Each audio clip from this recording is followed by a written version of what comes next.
Salve, salve, minha galerinha do sétimo ano, tudo bem? Estou aqui mais uma vez para a nossa aula de número 2, tá? Essa aula nós já falamos dela anteriormente na nossa última videoconferência e hoje nós vamos fazer uma pequena revisão daquilo que eu havia falado para vocês, tá? Eu peço que quem não tiver com o material em mãos, dá uma pausa aqui, pega o material e retorne. Por quê? Porque é de extrema importância que você esteja com esse material em mãos, porque se houver dúvida de alguma coisa que eu estou falando aqui, vocês irão anotar essas dúvidas e nós iremos discuti-las na nossa videoconferência de sexta-feira, beleza? Então, gente, revisando os conteúdos do capítulo 2, tá? Que tem como tema histórias que a arte conta, tá? Primeiramente, nós vamos falar sobre o ator, tá? O ator ou a atriz, tá? Que é a pessoa que representa tanto no teatro, como no cinema, como na rádio, na televisão, tá? O ator, ele vai ser um intérprete, tá? Ele vai ser um personagem principal ou um personagem secundário, tá? Ele vai representar uma obra de ficção ou uma figura humana que venha da imaginação de algum autor, tá? Então, o papel principal do ator ou da atriz é esse. Ele vai dar vida, tá, a alguém que foi falado por outra pessoa, tá?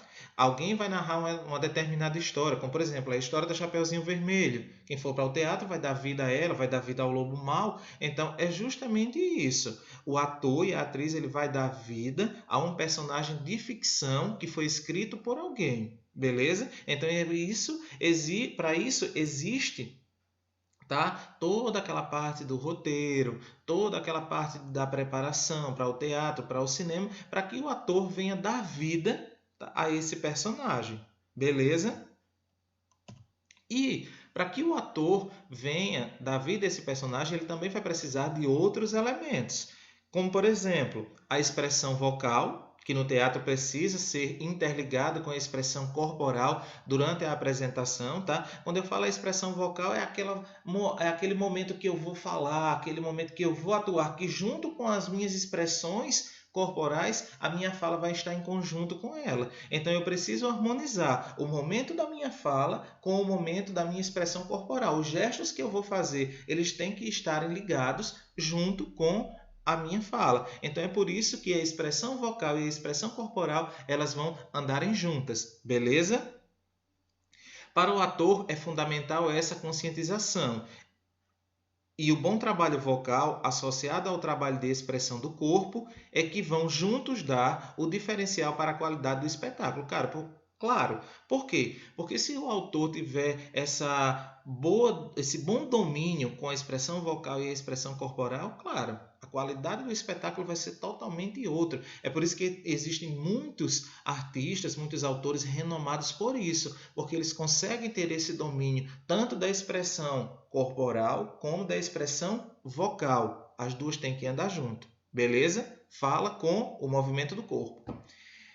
Dando continuidade, né, nós temos a articulação. Mas, professor, o que é essa articulação? Essa articulação, gente, que é essas expressõezinhas aqui, é falar com clareza, é você ter domínio das palavras, tá? Você tem que falar claramente para que as pessoas que estejam assistindo a sua novela, o seu filme, a sua peça teatral entendam aquilo que você está querendo dizer, independente da linguagem que a obra traga, tá? Pode ser uma linguagem erudita, pode ser uma linguagem moderna, mas você tem que ter essa articulação e essa dicção para que as pessoas entendam bem.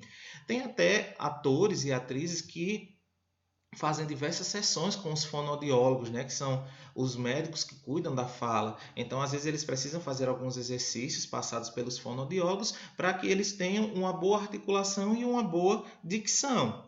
Outra coisa também que anda junto é a entonação. A entonação, tá, é aquela parte que fala dos graves e dos agudos da fala. Tá? E como a gente sabe, cada região do Brasil, gente, ela tem uma forma de falar, tá? E varia em vários aspectos. Por exemplo, nós aqui de Alagoas falamos de um jeito, o pessoal de Salvador fala de um jeito, o pessoal da Paraíba fala de um jeito. Quando a gente vai para São Paulo, tem contato com alguém do Sul, a fala já é totalmente diferente. Então, existem essas variações da fala, tá? Até, por exemplo, aqui mesmo na nossa região a gente vê as pessoas que moram na zona rural falando de um jeito, as pessoas da cidade falam de outro, tá? E a gente vive nessa dinâmica da entonação da fala das pessoas. E para o artista também isso é muito importante, porque, por exemplo, um artista que ele venha a ser nordestino e ele for interpretar um personagem que seja paulistano, tá? Ou que seja do Rio de Janeiro, ele vai ter que mudar a entoação da fala dele. Tá? Então tem que ter todo esse processo também da entoação. Então, para cada obra que o artista for interpretar, que o ator for interpretar, então tem que se ter o personagem certo que tem aquela entoação de acordo com o que está sendo dito que o personagem é dentro da obra, beleza? Outra coisa também, a dinâmica, tá? Eu coloquei esse pontozinho aqui, que é a dinâmica, que é a força e a potência como se fala, tá? Porque como a gente sabe, tem gente que fala alto, tem gente que fala baixo, então o ator e a atriz também tem que ter esse domínio, tá? Independente de como ele fale, mas ele, como vai dar vida àquele personagem, então se o personagem que está sendo dito na obra, ele fala baixo, o ator tem que falar baixo, se ele fala alto, ele tem que falar baixo. Então para isso também há esse jogo, entendeu, gente? Da articulação junto com a dicção. Então entra muito nessa dinâmica, beleza? E quando eu falo da construção do personagem, gente, é justamente isso.